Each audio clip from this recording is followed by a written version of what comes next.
Salut tout le monde! Salut! Aujourd'hui, on est au Costa Rica. Mais arrête! Oui, Ah, la température, c'est pour ça qu'il fait chaud ici. chaud en temps, ça doit paraître sur nos faces. Aujourd'hui, on vous présente les coulisses de nos tournages en voyage. Comment ça marche être vidéaste, photographe de voyage, spécialisé dans la découverte, dans les aventures, filmer dans le bois, dans l'eau, sur la plage, à chaleur, à pluie, Dans les dernières années, on a développé une expertise sur quoi, Shane? sur les aventures et le voyage. On ne filme pas de la même façon quand on travaille en studio, quand on travaille au Québec dans les entreprises, Non, que quand vraiment on est pas. en voyage. On a bien moins de stock quand on est en voyage. Oui, puis on a beaucoup plus d'aventures aussi. Comment ça marche, OK? Dans ce making-of-ci, on va vous montrer le avant, le pendant et aussi le après. Là, avant, c'est le bout, le fun, mais en même temps pas le fun. Faut jouer à Tetris pour rentrer tout le stock qu'on a besoin dans un seul sac à dos, ou presque, on s'entend. Oui, ou presque, parce qu'on a le deuxième sac à dos aussi. Souvent, on a un sac à dos pour tous les équipements dans lequel Dominique joue à Tetris Le pour tout mettre. drone, le stabilisateur, les micros, la deuxième caméra, puis une couple de choses de spare parts, disons ça de même, au cas où que, tu sais, ça prend d'autres batteries, ça prend d'autres cartes, parce qu'on n'est pas là à faire 2-3 images, puis on a fini. Non, non. Notre but, c'est de remplir le plus de cartes possible avec les images pour avoir le plus de matériel possible pour pouvoir faire le plus beau vidéo possible. Oui, puis on s'entend que tout ce qu'on filme en voyage, c'est autant de qualité que quand on est au Québec.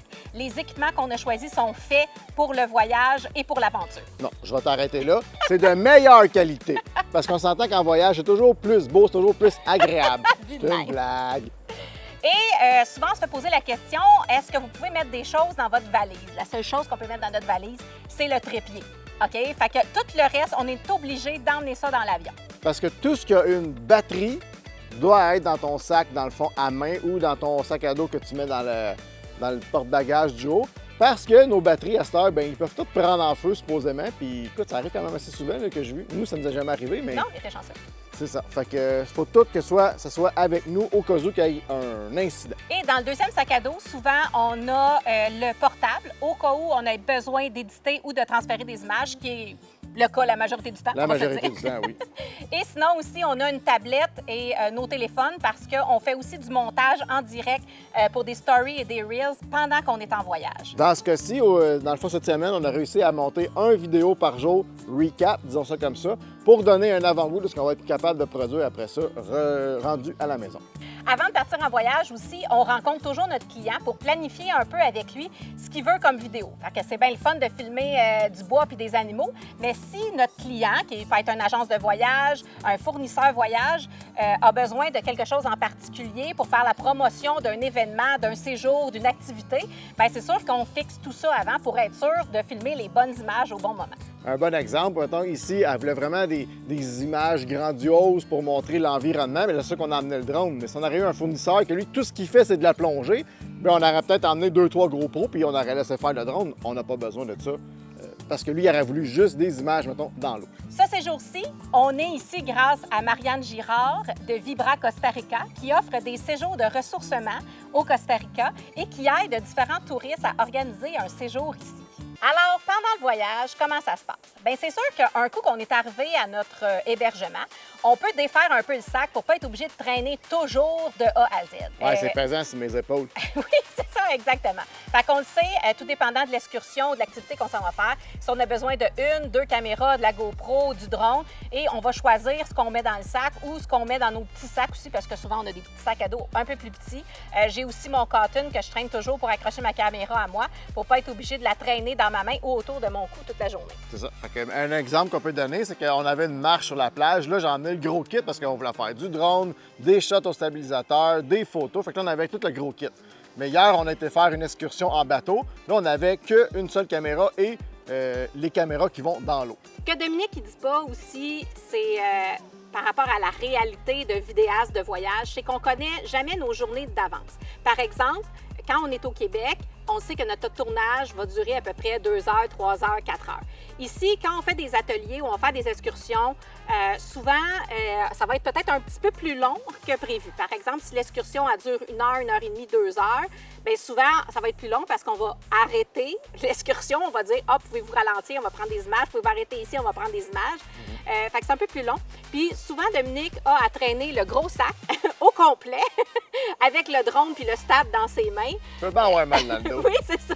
Pendant toute la journée, à grosse chaleur qui fait 30 au soleil. C'est ça la réalité de vidéaste de voyage aussi. Puis des fois, même, il faut partir en sprint parce que, encore là, un exemple, on était sur la plage, j'étais complètement en arrière, faire des images de drone, du monde qui marche. Mais oui, t'es rendu loin, mais là, je voulais faire des shots en avant avec mon stabilisateur. Bien, je suis parti en courant à 30 quelques degrés, le gros patin, le stab et tout au gros soleil, en courant pour rattraper le groupe et même le devancer. Ça fait partie de la job. Oui, fait qu'il y a des beaux avantages sociaux d'être vidéaste de voyage, on va dire ça comme ça, parce qu'on profite vraiment d'environnement, on rencontre des gens vraiment super, on profite de voyage, justement. Mais il y a quand même des défis techniques. T'sais, si le groupe est en train de dîner et il faut qu'on filme le dîner, ben on dîne après.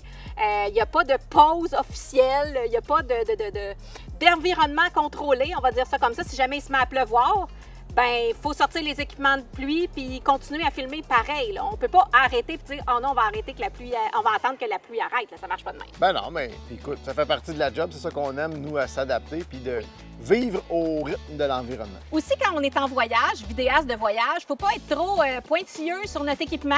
On va dire ça comme ça. Qu'est-ce qui est arrivé hier, Dominique, à notre caméra en bateau? J'étais en train de débarquer du bateau, justement, pour aller sur la plage. Et comme je débarquais, ben, je saute en bas, puis il arrive une vague en même temps. Qu'est-ce que ça a fait? Ben, ça a splashé partout, puis ben, la caméra, elle était quand même pas peu mouillée. Fait qu'on l'a essuyé vite. Puis tout est beau, regarde la marche, elle filme encore maintenant. Elle marche! Mais oui, en effet, souvent, il arrive des incidents à nos équipements. Puis souvent, il faut le calculer dans notre budget. Une lentille graffinée. Et Dominique a souvent un très long nettoyage des équipements à faire au retour. Quand on arrive, ben, il faut transférer les images. Écoute, des fois, on en a pour des heures et des heures, voire une journée à juste transférer les images. Et ça, ce qui dit une journée de transfert, il dit plusieurs jours de découpage. Merci, Élie, de découper tout ça. Puis ensuite de ça, bien là, on peut vraiment aller à la création et monter les vidéos pour lesquelles on est venu ici, que ce soit les making-of, les vidéos d'aventure, les vidéos pour les clients, bref, on peut faire une panoplie de contenus et aussi on adapte les contenus à plusieurs formats de plateformes et plusieurs formats de vidéos aussi. Qu'est-ce que ça donne pour les agences de voyage ou les fournisseurs voyage? Bien, vous vous retrouvez avec une banque d'images que nous, on a en banque pendant 1 an, 2 ans, 3 ans, à travers lesquelles on peut monter différentes vidéos. On peut vous remettre des photos, des vidéos, des petites séquences. On peut vous remettre des montages complets pour une activité en particulier. Bref, pour vos stratégies marketing, pour une destination ou pour votre organisation, tout simplement, bien, ça vous donne plein de choix dans les 1 année, 2 années, 3 années qui suivent pour pouvoir créer du contenu pour vos médias sociaux. Si vous voulez en savoir plus sur notre processus de tournage en voyage, bien, vous pouvez nous contacter. Ça va nous faire plaisir de vous expliquer tout ça. On laisse Marianne vous parler de son expérience et nous, ce qu'on s'en va faire, bien, c'est on va retourner à la maison et on va commencer le montage de tout ça. Si vous voulez voir le montage des vidéos qu'on a fait pour le Costa Rica, bien, vous pouvez regarder dans la description. On va avoir mis les liens vers les différentes vidéos qu'on a déjà produites pour Marianne. Qu'est-ce qui m'a le plus surprise de Explore Nadom? Bien, un, leur équipement extrêmement professionnel puis leur dévouement. Ils sont agents de voyage. Donc, ils connaissent c'est quoi, là, on va dire, la dynamique, la structure derrière une organisation d'un séjour avec plusieurs personnes. Donc, je me sentais accompagnée autant pour l'achat des billets d'avion, la vente d'assurance, puis en même temps, leur présence, leur expérience en voyage, parce qu'ils en ont fait plus d'un. Tu animes des séjours, des retraites au Québec, au Costa Rica ou partout à travers le monde, tu cherches l'équipe la plus efficace. Moi, je la connais. C'est Nancy et Dominique. Je les ai rencontrés il y a longtemps, mais ici au Costa Rica, on a partagé 1 semaine ensemble, même 10 jours.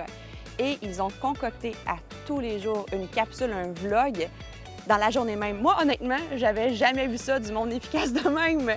Puis en plus, le son est bon, les textes sont incroyables, puis ça représente exactement ce que je voulais démontrer, partager de nos séjours en immersion au Costa Rica.